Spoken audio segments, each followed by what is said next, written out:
badi.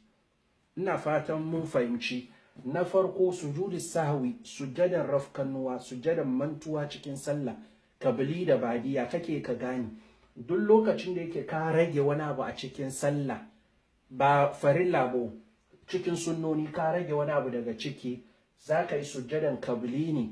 Me yasa? Sabida manzon Allah a lokacin da yake yayi raka'a biyu cikin sallan azafar maimakon fudu aka fadi masa sai ya komo ya cika sallan, sahabbai na jiran sallama ba sai ya fadi yayi sujjadan kabili.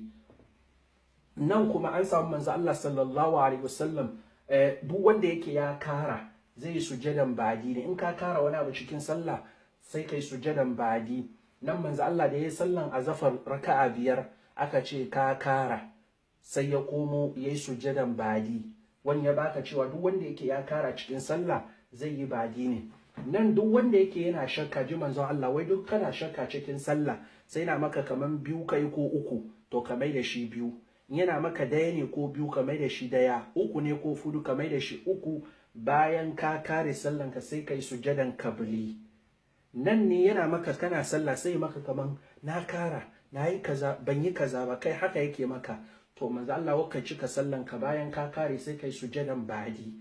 Bayan kin kare sai ki sujjadan badi. Wanga ita ce to ina fatan don Allah don annaba jama'a wayanda suka samu video ga su kuma su share. Duk musulmi da yake samun mushkila kan wayanga sujudi sawi, ina fatan wani ya zo musu sauki ya gane yadda zai sallansa. In wani tangarda ya zo ya iya ya gyara insha Allah. Allah sa mu cikin ladan. Manzo Allah ya ce la yu'minu ahadukum hatta yuhibba li akhihi ma yuhibbu li nafsi. Ba ka zamto mumini ba ce ka so ma dan uwanka abinda kake